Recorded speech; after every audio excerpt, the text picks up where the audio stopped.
Bayangin, lo lagi jalan, lo lagi tenang, lagi safar, tiba-tiba dapet panggilan KPK. Gimana rasanya?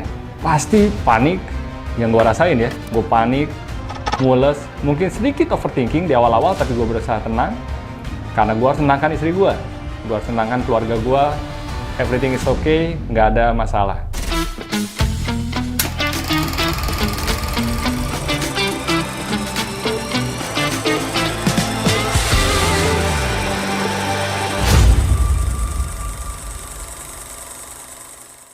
Assalamualaikum warahmatullahi wabarakatuh. Halo kawan-kawan semua. Kembali lagi di channel BTW Break Time with Mr. Catur. Gue pernah sewaktu-waktu dapat panggilan surat dari KPK. Dan di waktu selanjutnya, gue dapat juga panggilan surat dari Kapolda Metro Jaya. Apa yang terjadi? Dan ini menariknya. Waktu itu gue lagi jalan-jalan, lagi ada safar keluar negeri. Waktu itu ada kegiatan di Jepang dan kita sedang membangun sebuah masjid di sana bersama kawan-kawan. Tiba-tiba istri saya mengabari kalau ada surat panggilan dari KPK.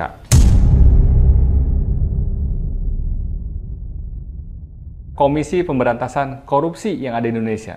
Bayangin, lo lagi jalan, lo lagi tenang, lagi safar, tiba-tiba dapat panggilan KPK. Gimana rasanya? Pasti panik, yang gue rasain ya. Gue panik, mules, mungkin sedikit overthinking di awal-awal, tapi gue berusaha tenang. Karena gue harus tenangkan istri gue harus tenangkan keluarga gue, everything is okay, nggak ada masalah. Lalu gue minta tolong dikirimin dong suratnya kayak gimana. Akhirnya gue lihat suratnya, oh oke, ini sesuatu yang mungkin nggak ada kaitannya sama sekali dengan gue. Tapi jelas nama di situ memang nama gue yang dipanggil. Akhirnya, oke, ini gue harus hadapin karena nggak mungkin kita menghindar. Gue lihat ada kontak di sana, lalu gue coba kontak. Gue kabarin kalau gue lagi di luar negeri dan nggak mungkin hadir 2 hari dari surat itu datang. Maka gue minta diperpanjang di minggu depannya setelah gue pulang. Dan alhamdulillah, yang terjadi adalah waktu itu gue pernah beli sebuah kendaraan dari saksi yang dipanggil, yang sedang diproses oleh KPK itu. Dan karena clear semuanya data dan lain-lain kita sampaikan, akhirnya tidak ada masalah yang berarti. Tapi di sini yang menjadi menarik adalah menjadi sebuah pemikiran ya, sebuah perenungan. Kita dipanggil oleh KPK, oleh suatu instansi di dunia. Begitu kita was-was, begitu kita menjadi overthinking, karena kita nggak tahu bakal apa yang ditanya. Iya nggak? Sama pada panggilan selanjutnya, beberapa bulan kemudian tiba-tiba ada panggilan dari surat dari Kapolda Metro Jaya yang meminta saya juga sebagai saksi atas kejadian penipuan yang dialami oleh seseorang yang tidak saya kenal. Nah, di sini tentu akan menjadi overthinking lagi. Kenapa terjadi? Kenapa ini? Dan apa yang akan ditanyakan? Nah, akhirnya gue datang ke Polda Metro Jaya, dan di situ gue bercerita tentang posisi perusahaan yang dialamatkan. Memang gue di situ adalah komisaris, tapi perusahaan itu nggak aktif. Akhirnya dengan izin Allah pastinya semua kelancar, semua dijawab dengan baik, tidak ada masalah apa-apa.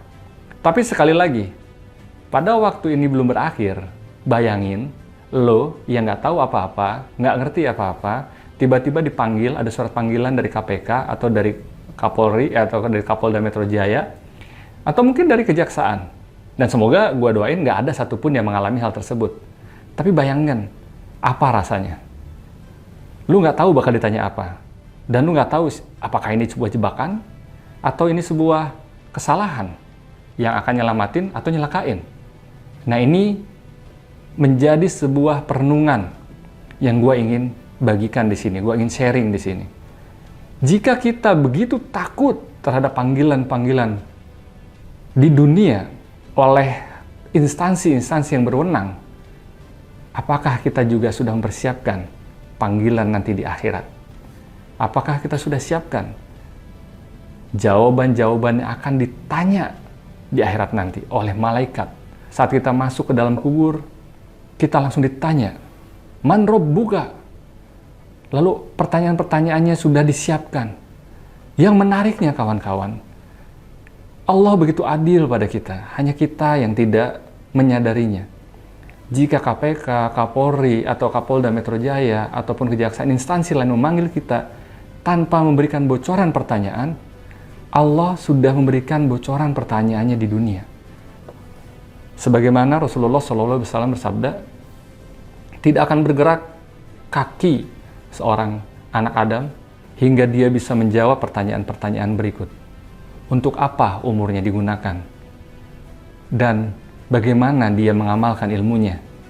Lalu amal yang dia lakukan, untuk apa?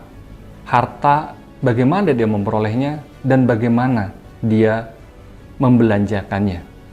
Pertanyaan-pertanyaan itu sudah diberikan oleh Allah SWT melalui Rasulullah.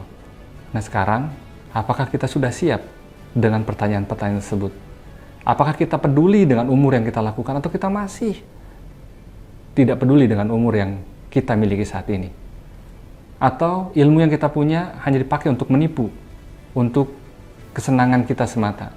Dan bagaimana dengan harta yang kita peroleh? Apakah sudah sesuai dengan syariatnya atau tidak? Maka yuk, di sini gue ingin ngajak kawan-kawan semua, jika panggilan dunia saja membuat kita deg-degan, membuat kita overthinking, membuat kita mules atau lain-lainnya, sedangkan akhirat nanti menanti kita sesuatu yang pasti dan pertanyaan yang sudah disiapkan, maka apakah kita sudah siap dengan jawabannya? Apakah kita sudah konsisten mempersiapkan diri kita untuk pertanyaan nanti di akhirat? Silahkan tanya masing-masing kepada dalam dirinya dan share di kolom komen. Gua Mr. Catur, hidup taat, hidup sehat, hidup manfaat.